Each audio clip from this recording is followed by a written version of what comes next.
bienvenue à tous, chers membres du Mistral Social Club. Nous avons le plaisir aujourd'hui de vous retrouver pour un événement tout à fait spécial. Nous sommes effectivement au Parc de la République à Salon de Provence et l'ensemble de la municipalité, l'Office du tourisme, le tribunal de commerce, les savonneries de la ville nous proposent de retracer le temps et de nous envoler au siècle dernier pour un événement donc qui s'intitule Salon en 1900. L'âge d'or de Salon à la fin du 19e siècle, tout simplement parce que c'est une ville qui va complètement se transformer.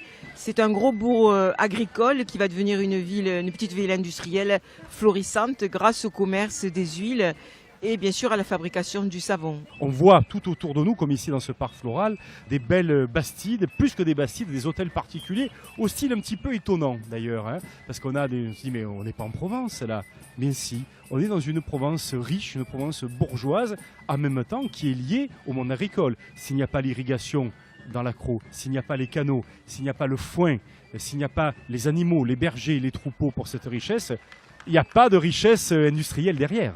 Il y a tous les aménagements urbains, donc la fameuse place Thiers avec le kiosque, il y a le théâtre, il y a des boulevards qui ont été créés, la place Gambetta qui a été réaménagée.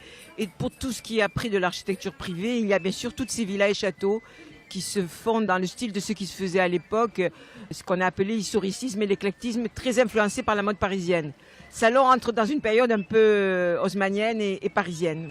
À l'arrivée, à la fin de cet âge d'or, il y a 16 savonneries qui tournent à plein à Salon de Provence et qui vont progressivement fermer pour plusieurs raisons. Il nous en reste deux, la savonnerie Marius Fabre et la savonnerie Rampal-Latour, qui témoignent encore de cet âge d'or et qui sont nos partenaires aujourd'hui pour organiser cette journée qui célèbre cette période faste, cette période de richesse, cette période de la belle époque, cet âge d'or de la ville. Une jolie histoire d'amour, c'est le négociant Édouard Armieux qui va donc faire construire dans un premier temps, à la fin du 19e siècle, une petite maison qu'on peut peut-être assimiler à une folie, directement inspirée de la Renaissance française.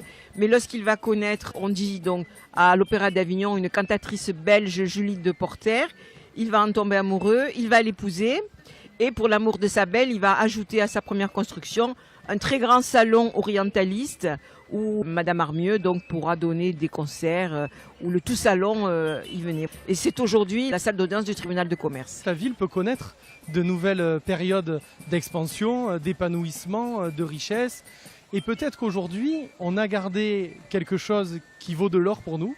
Et ce qui vaut de l'or pour nous, c'est ce centre-ville qui mêle à la fois le patrimoine historique et tous ces commerces, ces 600 commerces qui tournent à plein aujourd'hui, dont certains qui viennent d'ouvrir et qui rappellent l'aspect traditionnel de la ville.